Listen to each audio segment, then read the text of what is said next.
Okay, welcome back to another video. I've just got back from a few weekends of experiencing a place that I've been to many times before, but never really got to know anyone or do anything in strictly outside of skateboarding, to be honest, or going shopping with my parents. So we've been to Milton Keynes to explore the Fringe Festival. And not only that, I volunteered and spent 3 separate days over the course of a few weekends hanging out at each of the exhibitions and checking them out, and I thought I'd bring you along for the ride.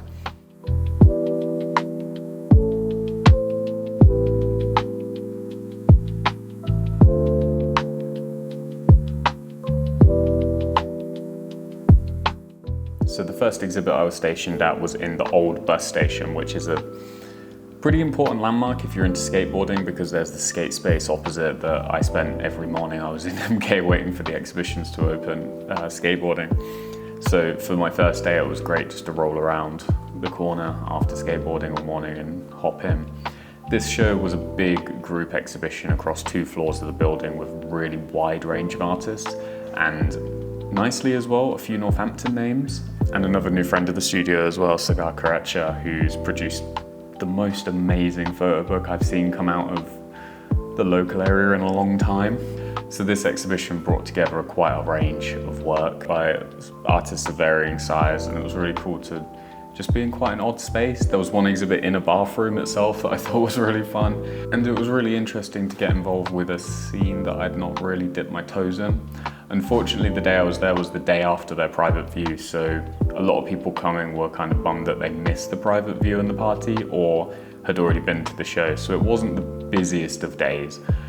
But we did have a few good conversations with some interesting people coming through, so overall I call it a success. And for my first day, it was delightful with the people I got volunteered with as well, and a good time to meet some of the people who are behind the Fringe as well.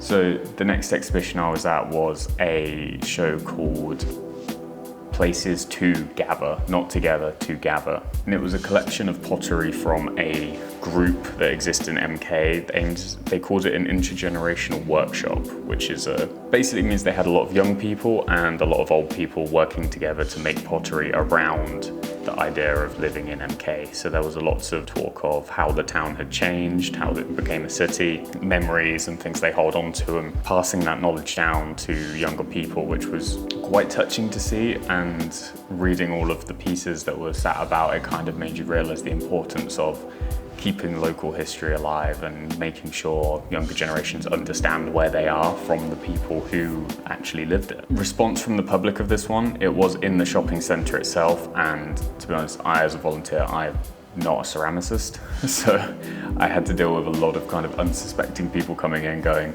these are weird pots, how would you use that at the dinner table? So a lot of odd questions, but also kind of some lovely people came in as well and talking about it. They're really stoked conversations for them to share their experiences of living in Milton Keynes.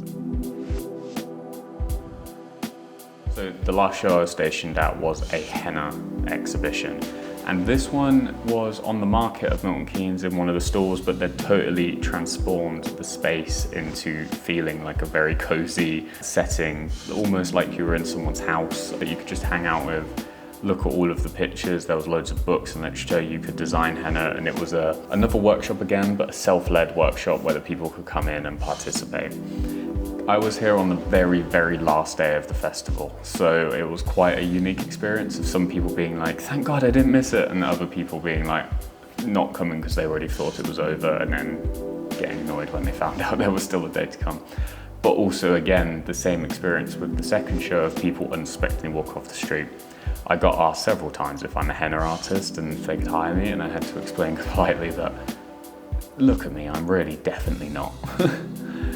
But it was really interesting. I sat and read a lot of the books and also got to meet the artist as well, which was a really interesting experience and exposed me to an art form that perhaps I'd never really even thought about at all, which is always exciting to be exposed to something new and start to understand something a little bit more than you once did. So for me, I had a great time there, and we also, because it was the last day, we got the pleasure of dismantling the whole exhibition as well and seeing the place turn back into a stall on the market, which was quite surreal after I'd spent a day kind of hanging out there and getting used to it being this cozy space and then turning it into this cold shed by the end.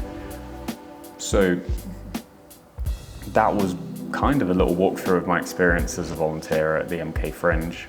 There was plenty other shows going on, as I understand, and little events throughout the month, which all looked amazing, and I didn't get to go to any of them because I basically had to go do my volunteering and then I had to come back to Northampton. If you're interested in some of the stuff you saw, be sure to go follow the Fringe Festival on Instagram and keep an eye out because it's a biannual event. So more than likely there's one coming up soon that you can get stuck in with, you can get involved with. They always have open calls and asking people to participate, so it's definitely room to get involved if you're interested in art festivals and seeing what that's all about, especially ones that are spread over a city rather than contained in one building.